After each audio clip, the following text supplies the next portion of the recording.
Every other Well, group. guess what? Further. Here's how I feel. ADOS is not an omelet. You can't fold in ingredients, okay? Nope. Been doing it for years, and it's hurt us. End. It's really hurt us. Mm-hmm. It's really hurt us. I mean, we don't want to break down into tears here, but look at the number of black men who have been killed or suicided in the last, say, 20 years. Okay, look at the number of black men who were little boys who went to school with a big smile on their face, and then by the time they were 15 or 16 was saying, well, they say we're going to be dead by 25 anyway, so I should do whatever I want. Yeah. And by the way, isn't telling black boys that their life expectancy is at 20, it goes to 25, isn't that a form of child abuse? And why is it okay? And for any other group, these numbers would trigger international outrage. But it seems like people really were supposed to be. We keep seeing this. Mm-hmm. They literally attack our minds. Mm-hmm. They tell us that we can't survive. They tell us that we don't deserve to survive because of all the mistakes that we've made, because we're lazy, because we're this, because we're that. Mm-hmm. But they never say the truth, which is, it's not that we're lazy. It's that we have been shafted. Mm-hmm. Absolutely. When you tell a child that they are not going to live past 25, when you print it in the New York Times, and it becomes a thing of legend in school, in colleges, in sociology classes, in psychology classes, mm-hmm. What are you doing to the psyche of a young black male? What are you doing to the black women who want to be with that black male? What are you doing? You're telling us that we are a failure before we begin? Mm-hmm. Yeah, we need reparations, because I've come to believe that we not only need the money, we need to believe that we are worth the effort. Mm-hmm.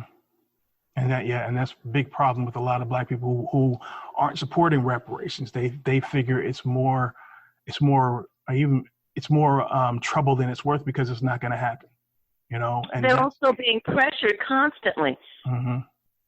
You know, I mean, I don't tell anyone how to do their business, but I will say this. Mm-hmm. The dialogue that needs to happen, it needs to be on the ground, talking to people saying, hey,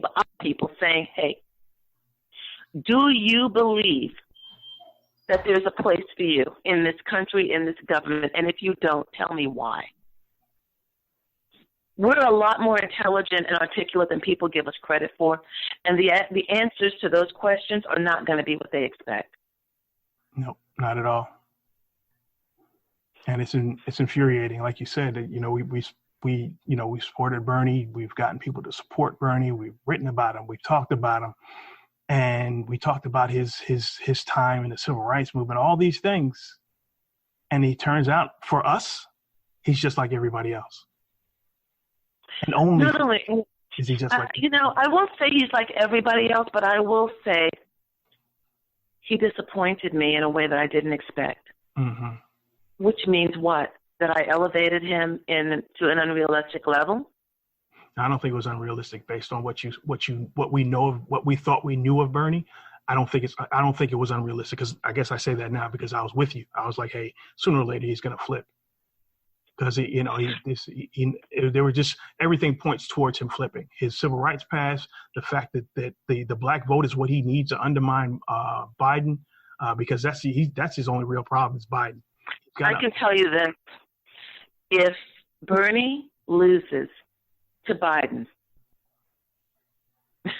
I'm laughing when I say it. Mm-hmm. If Bernie manages to lose to Biden, who, in my opinion, is completely incompetent. Mm-hmm. Absolutely. I don't care who he may have been to people 20 or 30 years ago, but for the last decade, I thought this guy was a joke. Mm-hmm. I'm just saying straight up. Yeah. I thought he was a joke. You're And right. I also think that he has a race issue. Absolutely. I think he's got a lot of issues, and there are a couple that are distinctly ugly, and that's one of them. Yeah, just one of them. Yeah, absolutely.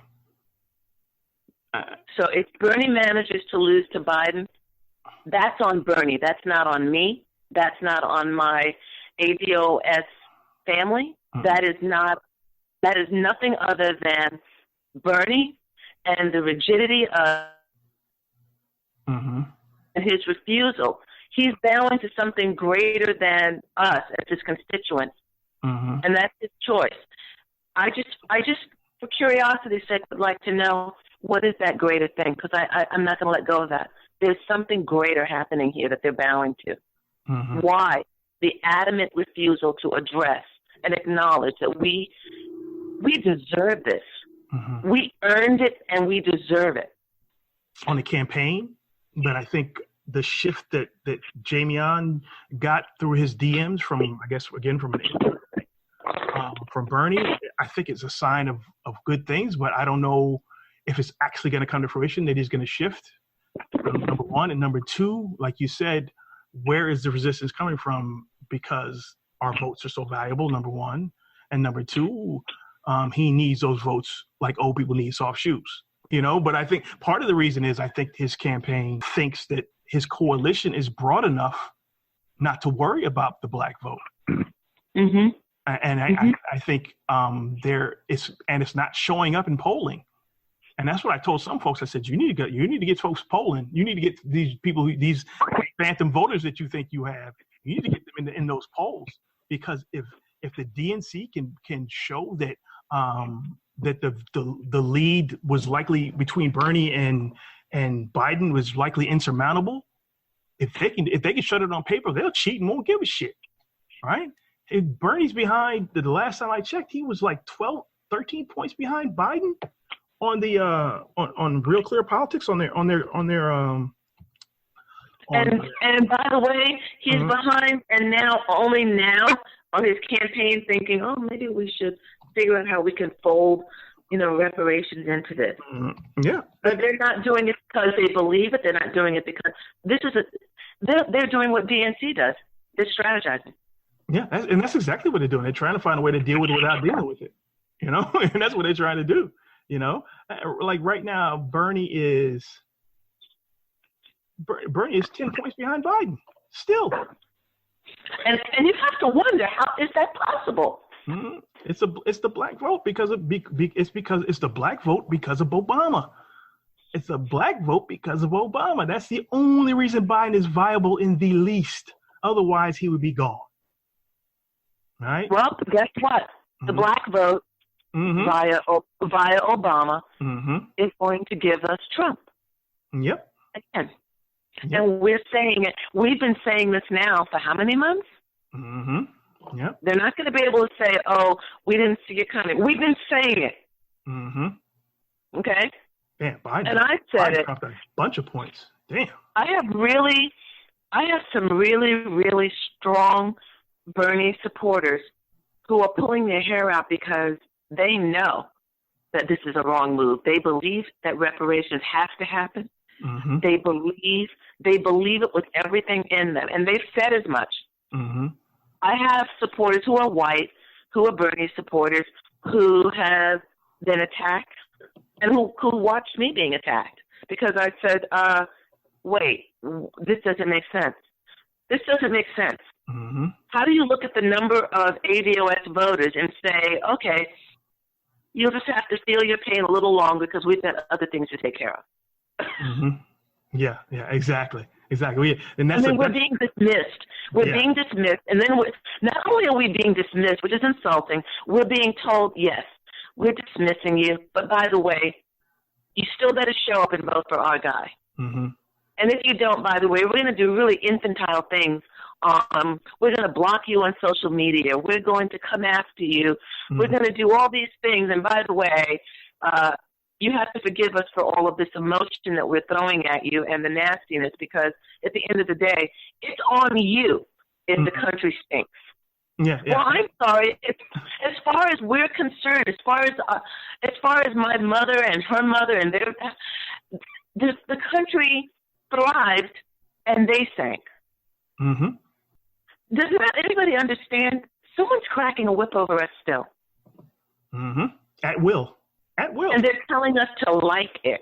Bernie was supposed to be better than this. He was supposed to be a non-politician. And the worst, I agree. Yeah, so I can tell you, I live here, and I can say I never see any militarized people charging into any white homes here. Mm-hmm. Yeah. But I have a gate and a wall, and I had a cop say to me and my child, hey, you know, if necessary, if we had to get in here, we could just break this. Why would he say that? Why would he say that? Because he can. Why say that? We're two people living on our property. We're nonviolent. We have a gate. I live in a town where people have high walls, gates, everything else. But my gate has made people say things like, oh, why did you put that up? And I've had cops say to me, well, we can in an emergency, of course, we would break it down. And I'm like, why would he need to say that to me? What emergency are they going to manufacture? Yeah. And this is supposed to intimidate us. Well, what about black people who live in apartments that are not gated communities, that are not you know what I'm saying? What do they do? What do they do? Yeah. I had a friend who had a no-knock invasion in 2013. Mm-hmm. And she and her husband had no idea. They were asleep in their beds. The kids were asleep. It was the Christmas holiday. She had no idea what was going on. Wrong house. Wrong house. Is anybody doing that to Bernie? Nope. Don't get me started. Oh my God, look at me. Yeah, it's like you. I'm extremely frustrated. I'm extremely disappointed. I'm not frustrated, Michael. I'm pissed. Mm-hmm. I spend a lot of time trying to not be pissed. Mm-hmm. You know, one of the things that Patty said to me a few weeks ago was, calm down, Carla. Don't let them see that you're upset like this. Because I said to her in a private message, okay? And she said, they want you to crack. They want you to lose it. Hear me. Mm-hmm. I'm not the kind of person who cracks. Okay? I don't give people what they want. If they're trying to break us and make us look like, crazy, violent Negroes, they're going to be so disappointed. I believe in operating differently, which is why I have contacted every government agency. Whether they can help me or not, I want them all on the line saying that they didn't help me. Like I said, I think that people don't want the ability to do that to go away. They want to be able to treat us like any way they want to, monetize our pain, commodify our pain, keep going about their business. And they want to know that they can at any given point in time. If they needed some extra money, well, we can go scan some black folks. We can pad the bottom line. And I feel that ADOS has provided. Yvette and Tone have, and Darity, of course, mm-hmm. first and foremost, but they have done something that you and I couldn't have seen 30 years ago. They have unified us. Yeah, I didn't see it either. I'm not saying that we couldn't have ever unified. I don't know that. Mm-hmm. But they literally put into words and a format something that we could move with. Mm-hmm. We have something that we can put our energy on, and we're together. Yeah. And, I think it's really interesting that social media platforms, even with Twitter, are seeing a real uptick in black engagement. Absolutely. But they don't want to give us credit for it. No, of course not. I actually thought about calling for ADOS to take the day off of social media, 24-hour cycle. If you can get Tone and Yvette behind it, they would do it. Yeah, a 24-hour cycle where we don't engage at all, not in private messages, which, as you know, are not private. Of course not. And there are all sorts of boycotts. And there's a reason why Martin Luther King believed in the boycott. That is our voice. Yeah, I mean, you should be able to just to speak with your pocketbook.